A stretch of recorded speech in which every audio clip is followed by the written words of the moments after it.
नगर निगम और महानगर पालिका चुनाव को लेकर कांग्रेस के हर्षवर्धन सपकाल ने पत्रकार परिषद में बड़ा दावा किया है। उन्होंने कहा कि कांग्रेस को चुनाव में निश्चित रूप से सफलता मिलेगी और नागपुर में सत्ता में वो आएगी।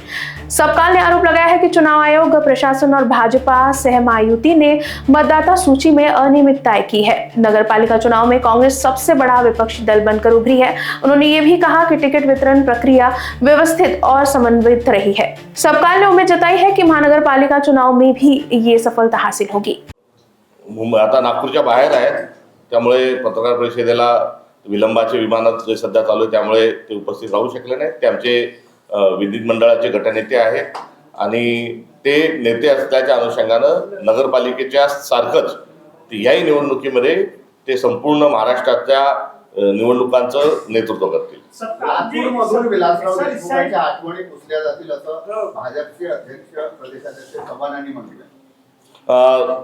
विलासराव देशमुख साहेबांचं व्यक्तिमत्व, त्यांचं योगदान हे किती मोठं आहे हे निर्विवाद आहे आणि राजकारणामध्ये देवेंद्र फडणवीस, भारतीय जनता पक्ष, नरेंद्र मोदी, अमित शहा आणि आता त्यांचे प्रांताध्यक्ष यांना इतका अहंकार आलेला आहे आणि हे आता आपण ईश्वर जणू आहोत की काय असे ते वावरायला लागलेले आहेत। हे अत्यंत घातक आणि अत्यंत चुकीचं आहे आणि निंदनीय आहे। आपले पंतप्रधान म्हणतात की मी बायोलॉजिकल नाही आणि आता त्यांचे चेले चपाटे जर इतकं असभ्य आणि विकृत वक्तव्य जर करत असतील तर त्यांच्या वक्तव्याचा आम्ही निषेध करतो। त्यांच्या या वक्तव्याचा मोठा फटका हा त्यांना लागलेला हा दिसून येईल। मात्र यामध्ये भारतीय जनता पक्षाची जी मानसिकता आहे त्या मानसिकतेकडे मी आपलं लक्ष वेधू इच्छितो। विलासराव देशमुख साहेबांच्याच आठवणी त्यांना पुसून टाकायचं नाही, त्यांचंच कर्तृत्व पुसून टाकायचं नाही, तर भारतीय जनता पक्षात कोणाचीच आठवण या देशामध्ये ठेवू इच्छित नाही।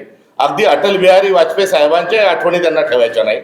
लालकृष्ण अडवाणी साहेब हयात आहेत, त्यांचं काय चालू आहे, कसं चालू आहे, त्यांच्याही आठवणी, त्यांचंही कर्तृत्व त्यांना पुसून काढायचं आहे।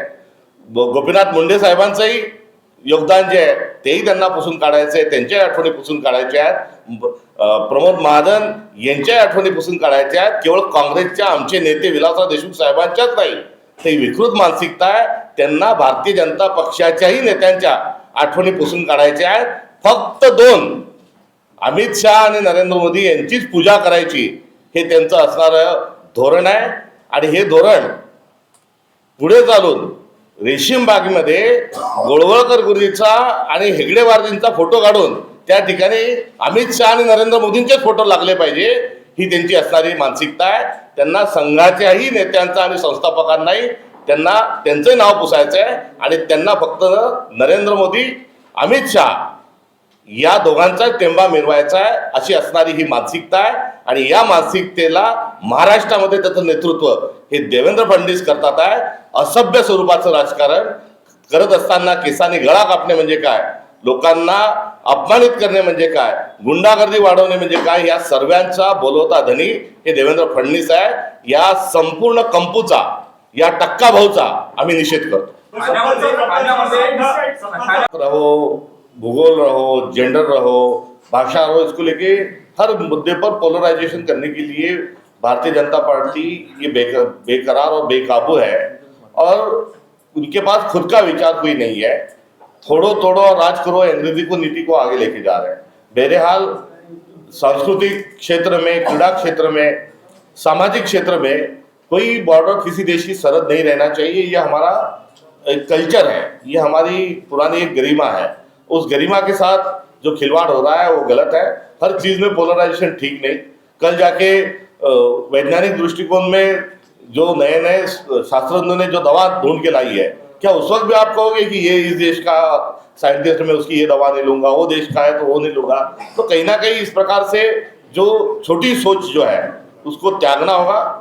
आता विश्वात्मके देवे, ये ज्ञानेश्वर महाराज का जो पसायदान का जो विचार है वो हमारा विचार है, स्वराज का हमारा विचार है, उसको आगे लेके चलने की आवश्यकता है। Thank you. लोकवाहिनी न्यूज के लिए अविनाश तोतड़े की रिपोर्ट।